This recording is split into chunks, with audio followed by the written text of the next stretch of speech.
introduce our guest speaker, who is Michael Brazier. Is that correct, Michael? That's correct. Brazier. Yeah. And Michael has been Sponsorship Relations Manager for the AEIOU, which incorrectly, Neil, is not a boy band.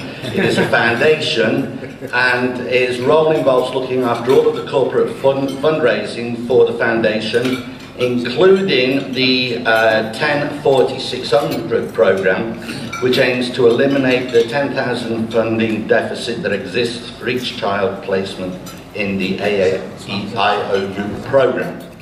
So I'd like to ask Michael to stand to the podium, and a little bit of a personal bio on him is that he is married.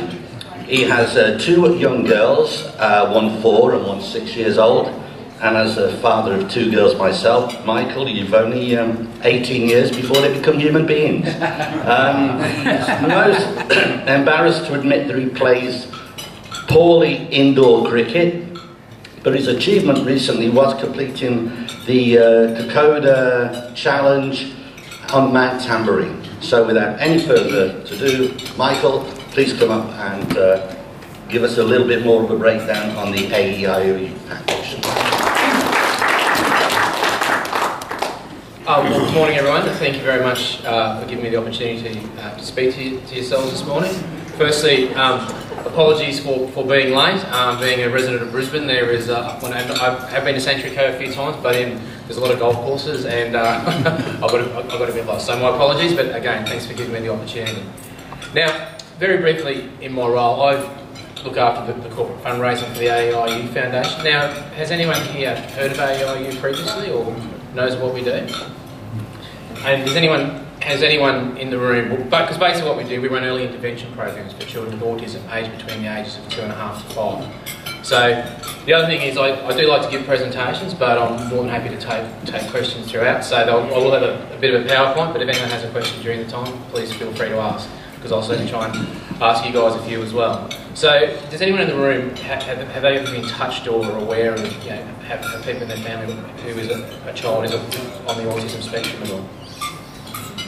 And I mean, obviously, I know it's a person, but can you sort of describe some of the traits that person would have shown? Yeah, he's at the Asperger's end of the spectrum, oh, yeah, so he's loud noises freak him out, like if the door slams or something, he goes into meltdown. Meltdown, yeah. And he's very literal, so everything is the meaning is you've got to be really careful with what you say. Exactly. So if you said something like go and jump in the lake, you might find him running down trying to jump in the lake. Yeah. So, and for some reason, cameras we can figure out how to point a camera. Okay. Yeah. And that's one I couldn't get. Yeah.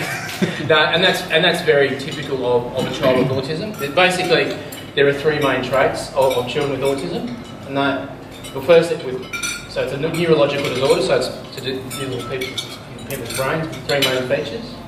So impaired language skills. So a lot of the children that come to it when they first come to the AEI program will be either non-verbal or have very limited language skills. So you can imagine that's going to be potentially a huge impact as they continue their life journey.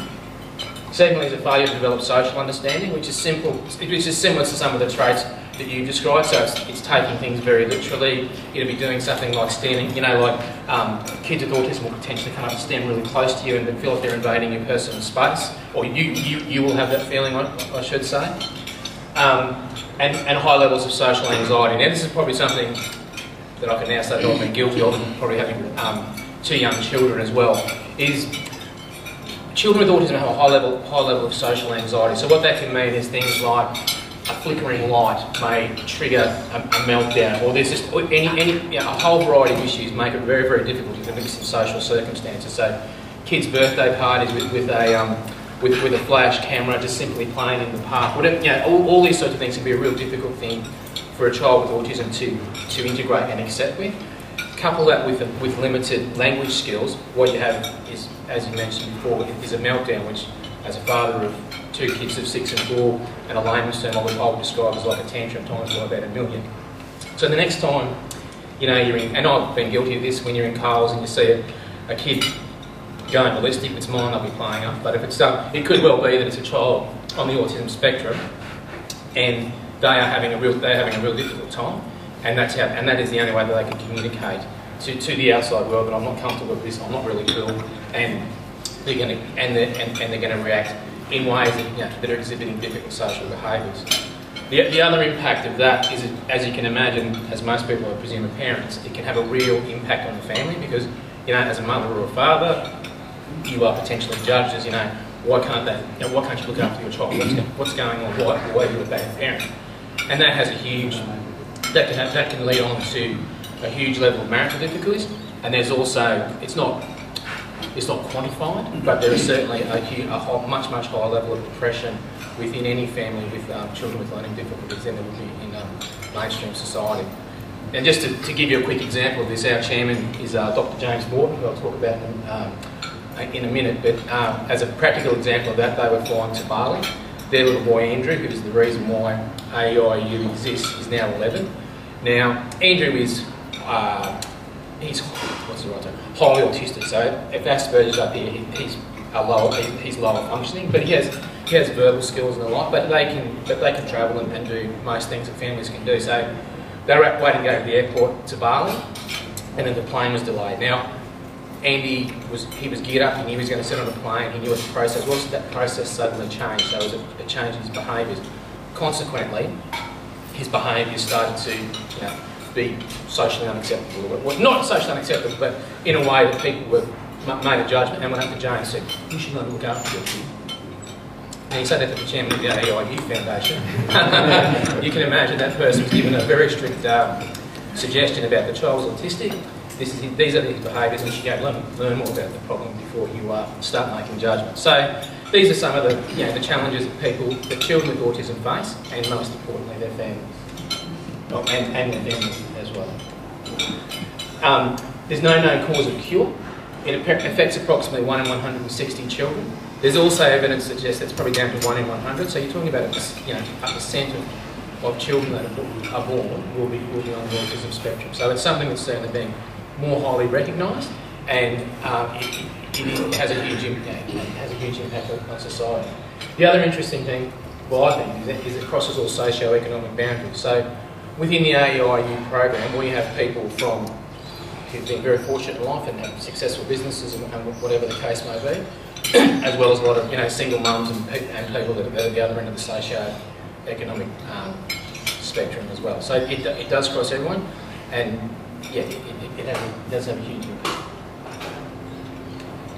Now, a little bit about AEIOU, as I mentioned previously, founded in 2005 by Dr. James Morton. Now, hopefully, no one's been to see James because he's a haematologist and oncologist at the Armada, which effectively means he's a specialist in leukemia.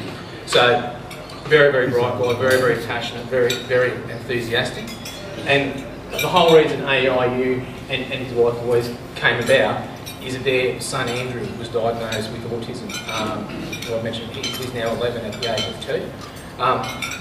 Having a medical background, James did all the research that you can possibly do and found out that early intervention was the best way that you can have an impact or help a child with, on the autism spectrum reach their full life potential. So at the time, there's a really small program being run by the Queensland government, and as would happen with governments and government funding, halfway through the program, the funding ran out, so overnight, no more program for Andy. Knowing that early intervention was the best way forward, and being in a situation where they were fortuitous enough to have the financial means, James then bought a converted church, a church in Maruka, and converted that into the first AEIOU centre in 2005. So in that year, there were 18 kids went through. Fast forward to 2011, we now have 200 children in the program in 5 years, and we operate throughout. We have five centres where we operate out of, but we provide the service through 10 locations. I'll explain that in a little bit more detail down the track. So we've experienced phenomenal growth, and most importantly, 75% of the children that go through the AEIOU program will now transition into mainstream education. Now and the whole purpose of AEIOU is to give these kids the opportunity to reach their full life potential, because essentially when kids are at that age, that is a time when their language skills and their communicative skills and their social skills will start to develop.